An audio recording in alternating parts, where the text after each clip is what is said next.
Wenn ich dir sage Offroader, was kommt dir denn in den Sinn? Wahrscheinlich zuerst mal der Land Rover, dann der Jeep und hoffentlich relativ schnell nachher der Land Cruiser. Der Toyota Land Cruiser. Seit über 70 Jahren der Inbegriff von Zuverlässigkeit und Geländefähigkeit. Durch den Einsatz in den entlegensten Regionen und dem schwierigsten Terrain der Welt ist er zu einer Legende geworden. Bis heute wird das Buschtaxi, wie man ihn oft nennt, in alter Form für den afrikanischen und asiatischen Markt gebaut.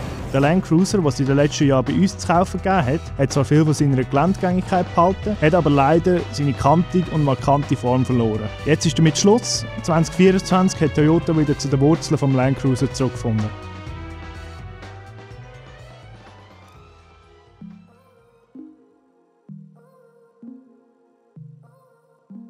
Und heute sieht er so aus.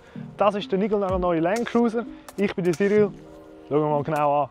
Toyota ist wieder stolz auf ihre Geschichte. Oder? Man wird überall gross angeschrieben, Toyota. Der Grill hat so ein einen Retro-Look. Der ganze Land Cruiser ist wieder kantiger geworden, oder? Wie früher in den 60er, 70er Jahren. Ich glaube, wir gehen einfach mal rundum und schauen, was alles neu ist. Toyota hat auch wieder viel mehr aufs Offroad Wert gelegt. Das heisst, der Überhang vor der Vorderachse ist kürzer geworden. Das heisst, beim Offroad hat man nicht so die Möglichkeit aufzuschlagen. Der Radstand ist ein bisschen länger geworden, dass er ein bisschen stabiler ist. Da außen ist alles Plastik. Das heisst, wenn man es irgendwo mal ankommt, so kann man alles einfach ersetzen. Jedes Panel ist so designt, dass man es günstig ersetzen kann. Dann weiter, wir haben schön grosse, flache Türen, grosse Scheiben, die man raus sieht. Er ist höher geworden wie der Vorgänger. Hinten haben wir minimalistische LED-Rückstrahler. Das ist schon mal sehr cool, dass man den modernen Look mitnimmt. Aber auch wieder zum Thema Offroad. Toyota hat extra den Kofferraum geteilt, dass man die Scheiben einfacher ersetzen kann, wenn man irgendwie hinten mal einschlägt. Aber es ist natürlich auch praktisch, zum Zeug einfach reinzuladen. Neu geht auch der Kofferraum gegen oben auf. Früher ist er immer auf die Seiten aufgegangen. Natürlich elektrisch eigentlich. Wenn natürlich die Scheibe richtig zu ist, geht es auch elektrisch auf. Hier haben wir einen riesigen Kofferraum, über 600 Liter sicher. Wenn die Sitze oben sind und wenn man sie ableitet, noch viel mehr. Was noch dazu beiträgt, dass wir mehr Platz haben, ist, das Ersatzrad ist nicht hier drin, sondern unten angemacht. Oder? Das heisst, wir bekommen noch ein bisschen mehr Platz oben. Was hier unten auch noch cool ist, echter Auspuff, oder? Nicht so fake, das ist echt. Jetzt zeige ich noch weitere 5 coole Features aussen. Nachher gehen wir reinschauen. Hier oben eine Dachreling, die bis zu 100 Kg hat. Genug Bodenfreiheit, dass sie in der Stadt sicher keine Bordsteine aufhalten. 18 Zoll Lichtmetallfelgen und die riesigen Spiegel, dass du immer einen Durchblick hast. Und zum Einsteigen haben wir hier noch eine Einstiegsliste. So, schauen wir mal rein. In diesem hellen Innenraum ankommen, dank dem grossen Panoramadach, das wir natürlich auf- und zumachen können. Werden wir begrüßt von einem robusten Steuerrad, das ganz viele Knöpfe hat, die all die Assistenzsysteme steuern, die wir hier haben. Hier in der Mittelkonsole haben wir all die Offroad-Drive-Modi, die wir nachher noch genauer anschauen. Da vorne Klimafunktionen, wo wir schön noch Knöpfe haben, die man bedienen kann. Er hat belüftete Sitze, beheizte Sitze und die belüfteten werden richtig kalt. Apropos Belüftung, in dieser Mittelkonsole haben wir ein cooles Feature, das heisst Coolbox. Und da kommt da das Gebläse und dann kannst du deine Getränke kühlen. Und da vorne kannst du natürlich kabellos dein Handy laden. Das Wichtigste natürlich bei diesem Auto sind natürlich die Fahrmodi. Wenn du auf der Straße bist, kannst du über Drive Mode die Fahrmodi Sport, Normal oder Eco wählen. Und sobald du ins Terrain gehst, kannst du auf MTS klicken. Das ist Multi-Terrain Select. Und dann kannst du wählen zwischen Dirt, Sand, Mud, Deep Snow. Also da kannst du dann eigentlich in jedem Gelände ohne Probleme fahren. Da unten haben wir noch die weiteren Features. Normalerweise sind wir im High, also Übersetzung High 4, das heisst Allrad, übersetzt High.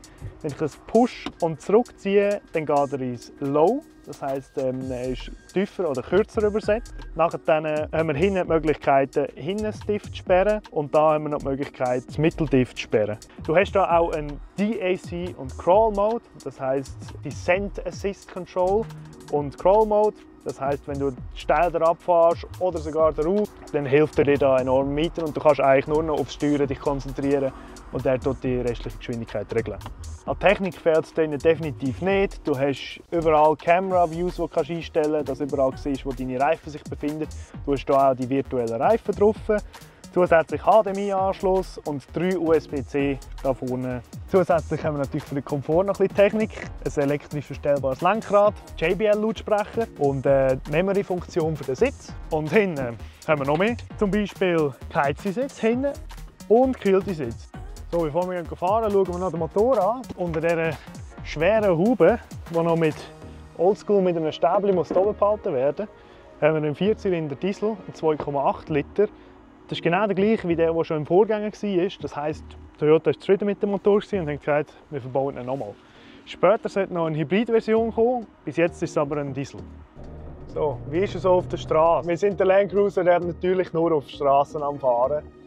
Wir können für das Review leider nicht Offroad nehmen. Ich muss sagen, auf der Straße, es fühlt sich angenehm an. Es fühlt sich nicht wie ein grosser SUV an, wie zum Beispiel ein Range Rover. Das ist klar, das ist nicht so bequem von der Strassenlage her. Man hört den Motor sehr gut und so weiter. Aber man muss sagen, er ist aber auch kein Hausfrauenpanzer geworden, oder wie irgendwie der Defender, wo man könnte im Defender sagen, er ist so geworden. Es fühlt sich da immer noch sehr purpose-built an. Man weiss, das ist, mit dem kann man richtig offroaden, oder? Es fühlt sich alles rustikal an. Und da innen, ich finde das Interieur ist cool. Es ist wirklich, es gibt halt noch so das Gefühl, mit dem Auto gehst du arbeiten. Oder? Du gehst in den Dreck raus, du kannst das Zeug hinten reinrühren in den Kofferraum und es geht nicht kaputt. Das ist ein bisschen das Feeling, das du bekommst. Oder? Im neuen Land Cruiser ist das Chassis auf einem Leiterrahmen befestigt. Der ist 50% steifer wie der Vorgänger. Das ist die erste Generation des Land Cruiser, die eine voll elektrische Servolenkung hat. Das ermöglicht natürlich ein einfaches Handeln vom Steuerrad, plus natürlich noch weitere Assistenzsysteme oder Helfer, die man dadurch ermöglichen.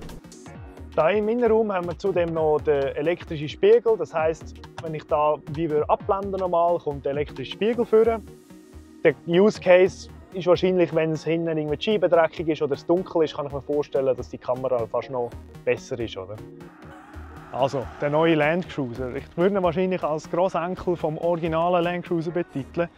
Er hat natürlich moderne Features, aber er hat trotzdem noch so ein bisschen den Oldschool-Touch. Das Topmodell, der Invincible, so eine Top Gear Hommage, oder? Den kennen wir noch. Die haben alles überlebt. 10 Jahre Garantie und so wie er da steht, um die 95'000 Franken. Das war es. Ich hoffe, wir schauen nächste Woche wieder rein. Bis dann.